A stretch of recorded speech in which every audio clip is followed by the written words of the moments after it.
Hey guys, MacTech Genius here. I picked up my Model 3 on December 24th at the Fremont Delivery Hub, spent a few days in San Francisco, and drove back over 400 miles to Orange County.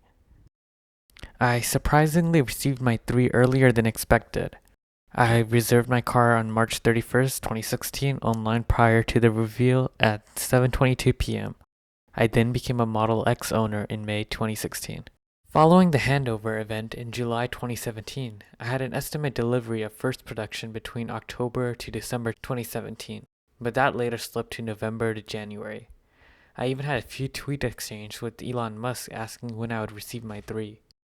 I didn't receive my invite to configure till December 15th, actually configured before even receiving the invite as I periodically refreshed my Tesla in anticipation. So I reserved my 3 with a 4-week estimate. However, I listed Fremont as my delivery location preference, even though I live in Southern California. Doing so bumped me to the top of the list as I was assigned a delivery specialist and a VIN a mere 5 days later on December 20th, and then shortly received a delivery appointment on the 24th. So in sum, I received my 3 within 9 days of configuring the car. So I flew up to Fremont for the pickup. The delivery wasn't at the factory, rather it was at a delivery hub across the street. The delivery center was packed and they probably delivered over 100 cars that day. I did have to wait an additional 40 minutes longer than my scheduled appointment, but they had a nice waiting area with free coffee. The car was delivered under a spotlight. The rep discussed all the features and walked me through the car, including the phone key setup. The only complaint I had is that the detail was definitely rushed, but otherwise the entire process was seamless.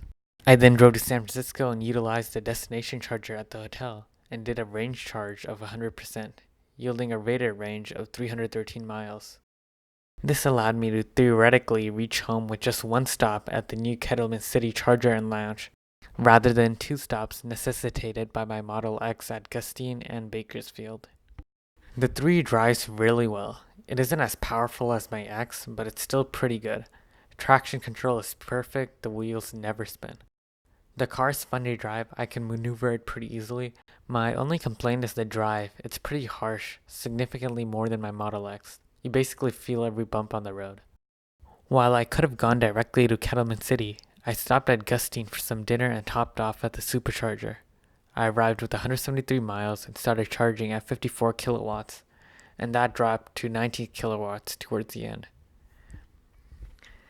I previously used the same stall with my X and charged at over 100 kilowatts, so I was surprised by the slow speeds. At Kettleman City, I stayed for 45 minutes and then charged up to 300 miles. Again, the speed was slow with my peak charging speed at 56 kilowatts.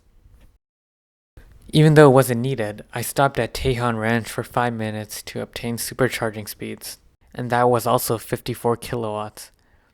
I was surprised by these slow speeds. And it's not like these stations were crowded, they were fairly empty. The car also shows the last paid supercharging session on the charging screen. There isn't any place to check on the previous sessions. Tesla charged me on my credit card linked on the account. It costed me about $13 for this trip. Overall, the 3 is an amazing car. It may look simple, but it's filled with a bunch of hidden tech. I have many more Tesla videos on the way, so be sure to like and subscribe. Leave a comment if you have any suggestions or questions about the Model 3.